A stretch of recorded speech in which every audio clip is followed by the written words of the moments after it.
Hello, everyone. I'm Dr. Anna Hittman, a biological oceanographer and instructor here in the School of Environmental Science at Simon Fraser University. In recent years, my interest has become to raise awareness in regards to plastic pollution and plastic pollution literacy. If you think about it, plastic has only been invented and really produced in an industrial way in the last 70 years, which is a snap of the finger in geological timescales.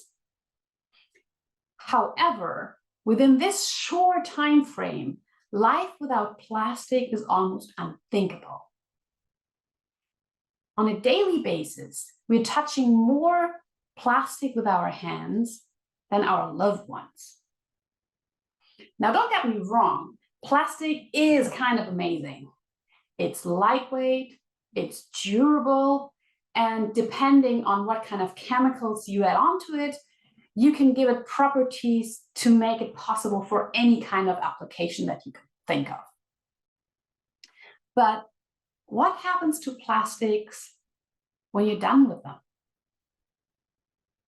And annually, there's over 400 million tons of plastics that are produced, with a tendency to increase that production even more. Roughly half of that is used for packaging and other single-use plastic items. So where does it end up? Everywhere. You might think, oh, but we're recycling. Yeah, but of all the plastic that has been produced so far in the last 70 years, only roughly 10% has been recycled. The other 90% is pretty much still around. An apple you throw away, it's been decomposed, and the molecules can be used for the next apple tree to grow. With plastics, you take it, you throw it away, and it's pretty much still there. It gets brittle, yes, and it's maybe then breaks apart into smaller and smaller and smaller pieces. But these smaller pieces are, again, mostly still around. So when you throw away plastic, it ends up either on land, or the wind carries it away, or it's washed into rivers. The river carry it to the ocean. And in the ocean, currents will take up that plastic and distribute it to the farthest corners of our planet, to the most remote beaches. Other plastic is then collected also by the currents in these areas where they are congregating them. And you might have heard the term garbage island. Well, it's not really an island in the sense that you can actually step on and walk on all that trash. It's more sinister. It's a huge area, approximately, not quite, but twice the size of British Columbia. And it's a carpet of plastic. There's large pieces that you can see with your own eyes, but most of it is, as I said, plastic gets disintegrated into smaller and smaller pieces. So this is a carpet made up of tiny microplastics. Microplastics are plastic pieces less than 5 millimeters.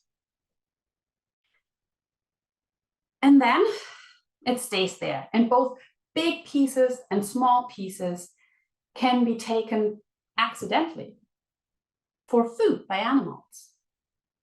So the plastic can then either kill the animals directly by, for example, suffocation or ingesting, and their stomach is all full of plastic, so they think they are actually full and are not hungry anymore.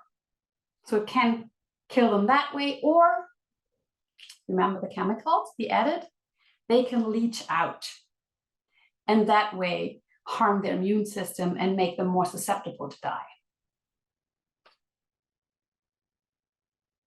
So you might have heard about the albatrosses that are, millions of them are on an island congregating there to raising their chicks.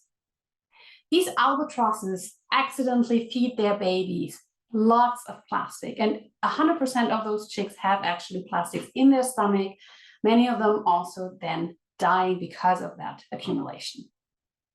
But we don't have to go in the middle of the Pacific. We can stay right here A research team from the University of Washington has found that the rubber dust from tires, right? Tires from cars, from trucks, motorcycles, you name it. As you drive, you always lose tiny particles of your tires. And they could show that this tire rubbing gets flushed into the either storm drain or flushed and released into the streams. And the concentration of that is so high that it kills the coho salmon before they are able to reproduce. So all these tons of chemical additives. You might have heard of BPA that has been banned, luckily, but there are so many more that are also potentially having a major health risk for humans, whether it's increasing the occurrence of asthma, cancers, infertility, and much more. In environmental science now, we are looking into how these plastics are impacting our wildlife, the ecosystems, our health.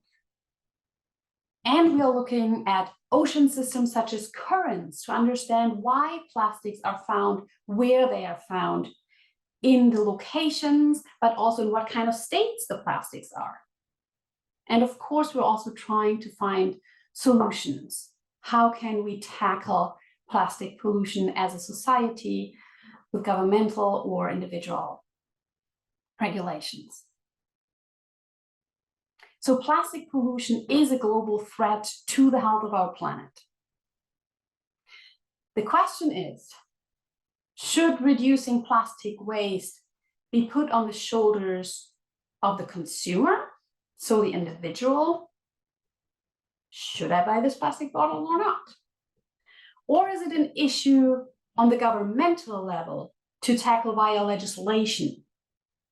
For example, businesses have to ensure that their products have a circular lifestyle. Or should it be something in between? I hope to have sparked a discussion.